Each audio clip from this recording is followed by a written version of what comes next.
Be honest, you probably thought of Saturday mornings, talking animals, simple stories for kids. For decades, that's been the box we put animation in.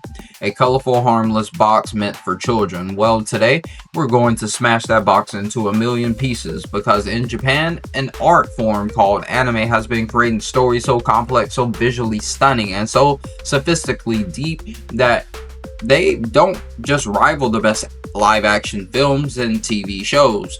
Sometimes they surpass them. These aren't just adult cartoons, they are 10 works of art so powerful they will fundamentally change how you see animation forever. Get ready because this is going to be a shock to the system. The biggest lie we've been told about animation is that its stories are simple. Our first three exhibits are here to prove that a lie. These are stories with psychological depth or of a prestige drama and complexity of a great novel. Number 10, Perfect Blue. Let's start with the gut punch. Satoshi Kon's Perfect Blue is a psychological horror masterpiece that is more relevant today than when it was made over 25 years ago. It's about a K-pop idol named Mima who decides to leave her music career to become a serious actress, but her fans, especially one obsessive stalker, are not happy. At the same time, she finds a website called Mima's Room that details her most private thoughts with terrifying accuracy. As Mima takes on darker roles, the pressure from her stalker and the creepy website causes her grip on reality to completely shatter. And here's the genius part: the film drags you, the viewer, down with her. You can't tell what's real, what's a hallucination, or what's a scene from the movie she's filming. The real shock of Perfect Blue is how it uses animation to create this nightmare. In a live action movie, you can usually tell the difference between a real actor and a CGI ghost. But here, the real Mima and her hallucinatory idol self are drawn with the same hand. They exist on the same plane of reality, making her mental breakdown feel terrifyingly seamless. It's a story that couldn't be told this effectively in any other medium. It's a chilling prophecy of our modern world of social media, stalkers, and toxic parasocial relationships. At number 9, Monster. Okay, so animation can do psychological horror, but can it do a slow burn HBO style prestige drama? The answer is a resounding yes, and its name is Monster. This 74 episode series feels less like an anime and more like a John le Carré novel. It follows Dr. Kenzo Tenma, a brilliant surgeon in Germany who makes a choice. He saves the life of a young boy with a gunshot to the head instead of the city's mayor. This decision ruins his career. 9 years later, he discovers that the boy he saved has grown up to be a charismatic, sociopathic serial killer. Wrecked with the guilt, Tenma goes on the run, hunting the monster he created, all while being hunted by a brilliant detective who thinks he's the real killer. The mind-blowing thing about Monster is its patience. It completely rejects the fast-paced action you might expect. Instead, it's a grounded, realistic thriller that dives deeper into the nature of good and evil, nature versus nurture, and the lingering shadows of the Cold War. The animation isn't flashy on purpose, it's restrained, forcing you to focus on the incredibly intricate plot and the subtle expressions on the characters' faces. It proves that animation doesn't need spectacle to be a masterpiece. Sometimes its greatest power is in its control and its quiet, novelistic. Number 8, Vinland Saga. Now, for something truly sneaky, Vinland Saga pulls the ultimate bait and switch. It lures you in with the promise of a brutal, action-packed Viking revenge epic. And for one glorious season, it delivers. We follow a young boy, Thorfinn, who watches his legendary warrior father get murdered by a cunning mercenary named Askeladd. He then spends his entire youth fighting in Askeladd's band, all for the chance to one day kill him in a duel. It's bloody, it's hype, it's everything you want from a Viking show, and then season 2 happens. The story radically shifts, the action stops. Thorfinn is now a traumatized, empty slave on a farm, having lost his entire reason for living. Many viewers were shocked calling it a farming simulator. But this is the entire point. The show forces you to confront the hollow reality of a life built on revenge. It asks, what does it mean to be a true warrior? The answer, it argues, is not found in violence but in peace. Here's a extra layer for you. The first season was made by Wit Studio, famous for its high-octane action of Attack on Titan. The second, more introspective season was made and handled by Mappa, a studio known for its detailed character work. The change in the show's entire visual feel perfectly mirrors Thorfinn's philosophical journey. That's not just storytelling, that's art. If you're still not convinced, let's talk pure, unadulterated artistry. These three next entries are visual monuments. They prove animation isn't just a way to tell a story, it's a form of visual art that can achieve things live action can only dream of. Number 7, Akira. This is the one, the legend. Akira is the film that kicked the door down in the West and announced the world that animation was not just for kids. Set in the dystopian Neo-Tokyo, it's a cyberpunk story about a teenage biker gang leader, Kaneda, and his friend Tetsuo, who awakens terrifying psychic powers that threaten to destroy everything. Yeah, that shot. It's been copied by everyone from Batman to Nope. But the real shock of Akira is the sheer insane level of detail. This was made in 1988. No CGI shortcuts. Every explosion, every crumbling building, every single light reflection in this dense, sprawling city was painstakingly drawn and painted by hand. The film was animated at 24 frames per second for much of its runtime, a new drawing for every single frame, giving it a fluidity that is still breathtaking today. It was only possible because it was made at the height of Japan's 1980s economic bubble, which gave the creator a massive budget to push the medium to its absolute limits. It's not just a movie, it's a historical artifact and the benchmark against which all action animation is measured. Number 6, Mononoke.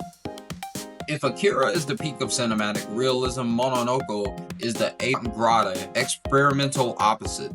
Forget everything you think anime looks like. This series is a living, breathing Japanese painting. We follow a mysterious, nameless medicine seller who travels across feudal Japan hunting malevolent spirits called Mononoke. To exorcise them, he must first uncover their form, truth, and reason. Basically, he's a supernatural detective solving the dark human traumas that gave birth to the spirits. The art style is deliberately flat, vibrant, and texturized to look like ancient ukiyo-e woodblock prints and paper scrolls. The animation is intentionally limited, not because of low budget, but to mimic traditional Japanese paper theater. This forces you to treat every single frame as a carefully composed work of art where clues to the mystery are often hidden in the background designs. It's a challenging, unsettling, and utterly unforgettable visual experience that proves animation can be a canvas for the highest form of illustrative art. And number 5, Spirited Away. You knew this one was coming. Hayao Miyazaki's Spirited Away is the only hand-drawn, non-English film to ever win the Oscar for Best Animated Feature.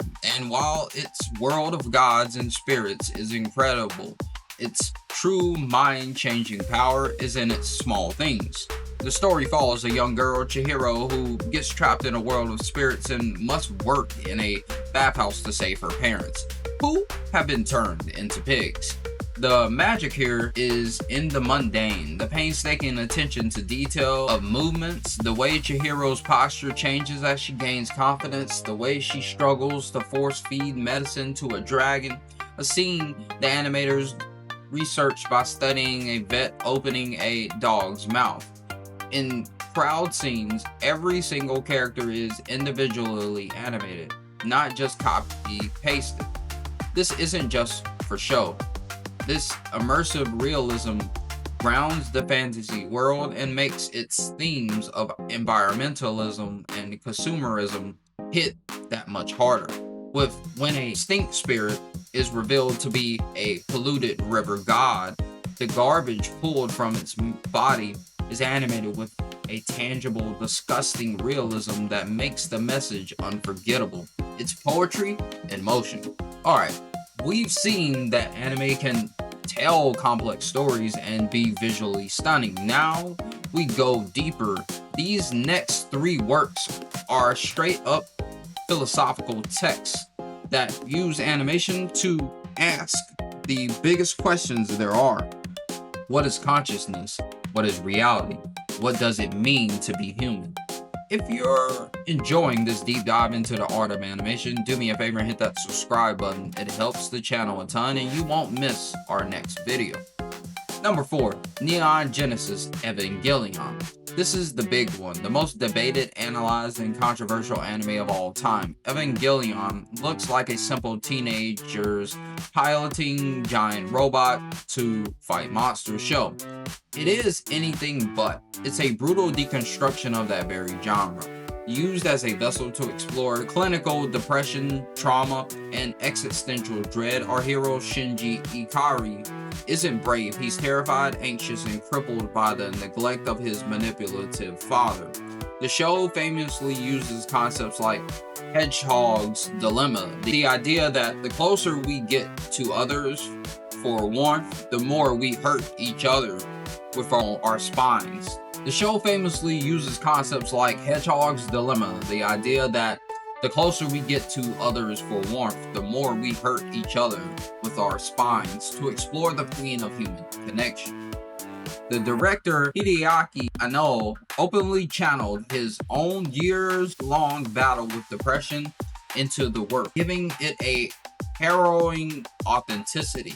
The legendary final 2 episodes, plagued by budget issues, abandoned traditional storytelling for abstract experimental trip inside the characters' minds. The animation itself breaks down with the characters, using still frames, rough pencil sketches, and text on screen. A production crisis was turned into a powerful artistic statement, perfectly mirroring the psychological collapse of its hero. Number 3, we have Ghost in the Shell. If Evangelion is about the internal self, Ghost in the Shell is about what happens when that self merges with technology. This film is a cornerstone of cyberpunk and was a massive influence on the movies like The Matrix. In 2029, most humans have cybernetic bodies. Major Motoko Kusanagi is a full-body cyborg agent hunting a hacker who can hack into people's ghosts, their consciousness or soul.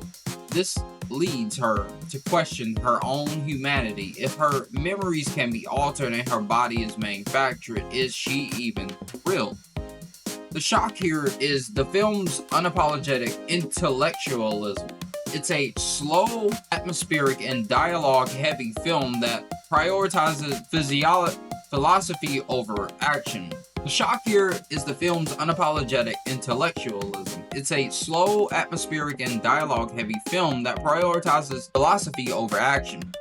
What some critics call wooden acting is actually a brilliant choice. The characters speak about deep existential crises. The characters speak about deep existential crises with detached robotic voices, creating a powerful dissonance.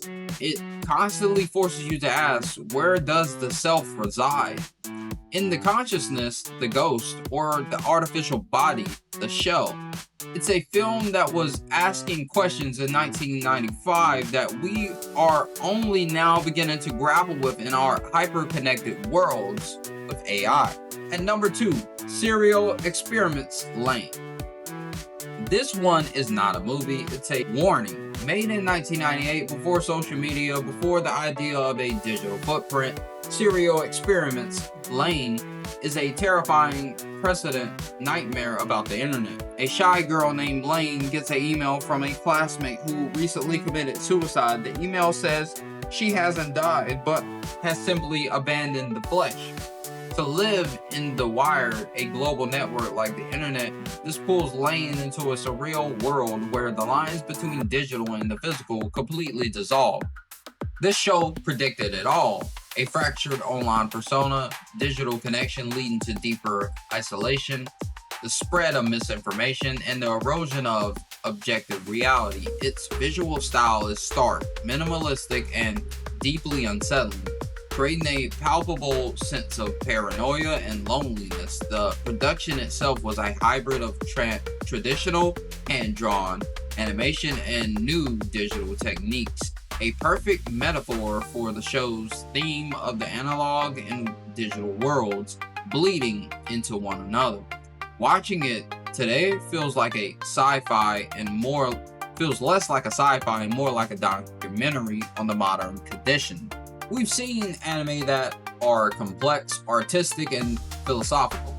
But what if a show was all of those things and also just effortlessly cool? Our final entry is the perfect ambassador for the medium. The one show you can show to anyone who says they hate anime and watch their minds change in real time. At number 1, we have Cowboy Bebop.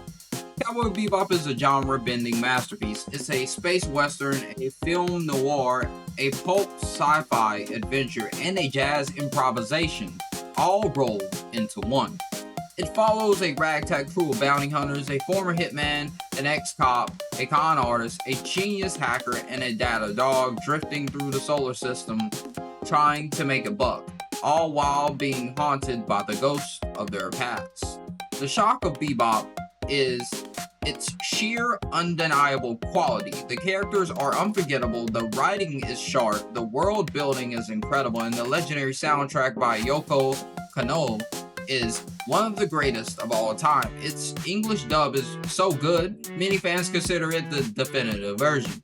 Some people criticize the show for being episodic with lots of standalone filler episodes, but that's not a flaw, it's the entire point. The characters are stuck, unable to escape their past. The bounty of the week structure perfectly mirrors their aimless, transient lives. The so-called filler is the show. It's the profound depiction of existential boredom. It's the profound depiction of existential boredom and the struggle to find meaning in a chaotic universe. It's not just a great anime, it's one of the greatest television shows ever made, period. So there you have it.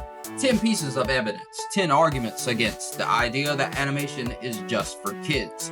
For the psychological horror of Perfect Blue, to the effortlessly cool of Cowboy Bebop, these works prove that animation is a limitless medium, capable of telling any story, exploring any idea, and creating any world imaginable. This isn't about learning to like cartoons, it's about discovering an entire universe of art that you might have been missing out on. So, what do you think? Which of these anime are you adding to your watch list? Did I miss a mind-changing anime that belongs on this list? Let me know in the comments below. And if this video opened your eyes to something new, make sure to hit that like button, subscribe, and ring the bell so you never miss another deep dive. Until next time, see you, Space Cowboys. Seemlytuber out. Peace.